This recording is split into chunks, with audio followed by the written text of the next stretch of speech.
Welcome back. Some experts say the SolarWinds cyber breach was among the biggest cyber attacks the country's faced. Other experts say the incident wasn't an attack at all. James Van de Velde is adjunct faculty member at George Mason University, Johns Hopkins, and the National Intelligence University.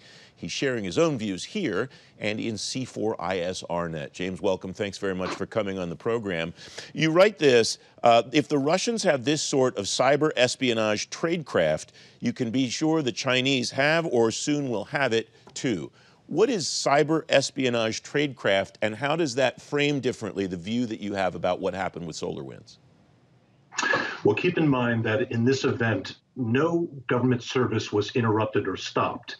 Instead, the Russians used a software intrusion in order to spy on American servers. So they collected data but stopped nothing. By cleverly interfering with the supply chain of the software that was introduced into the American computers, the Russians used a very stealthy technique. I suspect the Chinese are learning from this event. What do we learn from this internally? And why is it your sense, or the sense that I take from your piece, is that you think that we may be thinking about this the wrong way? Why so? Well, it's important to divide the various malicious activity in cyberspace. There's attack on one extreme. That's the disruption of services, the interruption or destruction of service or something like an electrical grid or a dam. The other extreme is espionage, where no one is actually hurt, but the country could lose a lot of important data and insight and allow the adversary insight into government services, communications, technology, opinions, trade secrets, that sort of thing. In between is a lot of gray area activity. In other words, the Russians, if they were behind this, may have also left behind code on these servers which could subsequently be used to interrupt service. In that case, then that activity would become attack. But at the moment, so far, it looks like this event was just an act of stealing data. How does that impact, how does that influence the way that we should respond, if we should even respond at all, and in the context of maybe never knowing publicly if we respond or not? Well, no event of espionage has ever been declared an act of war. And very few acts of espionage, in fact, I can't really think of any, were responded to with an act of armed conflict. So the breach may have been severe. The Russians may have learned a great deal from collecting this data. But responding with an armed attack would be inconsistent with the history of this type of competition.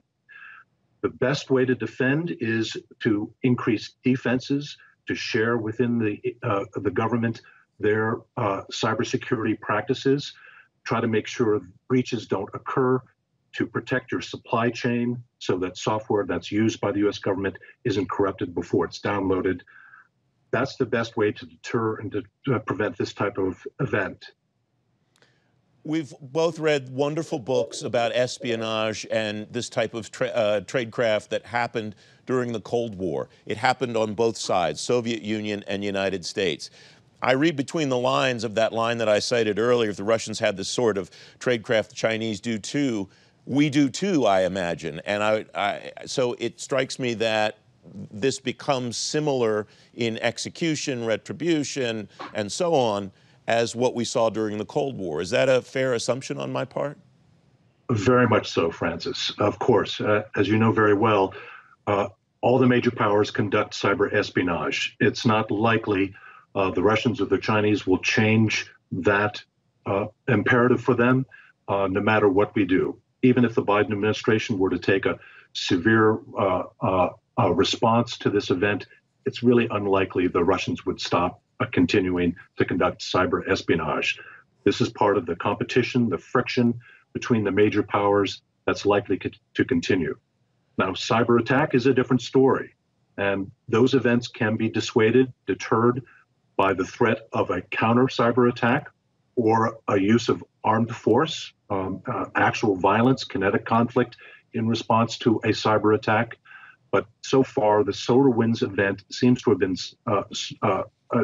an act of cyber espionage, very hard to deter. So my takeaway then, James, from your piece is not that we should do nothing, but that we should bide our time. Is that a fair read? Perhaps double efforts at cybersecurity, share among the interagency all their best practices, involve the Department of Defense if they have some insights as well, share these tradecraft with our allies, learn from those allies as well about what malicious activities is occurring on their networks, increase cyber defense as much as possible, be poised to take retribution if the event changes into actual cyber attack. That's the best and most traditional activity that states conduct when faced with cyber espionage. James, we have about 30 seconds left. You close this piece by writing, cyberspace is delivering for the malicious authoritarian states of the world. If we follow the vision that you just outlined, can it also deliver for us as well? Well, certainly. Cyberspace has been a boon for the U.S. economy.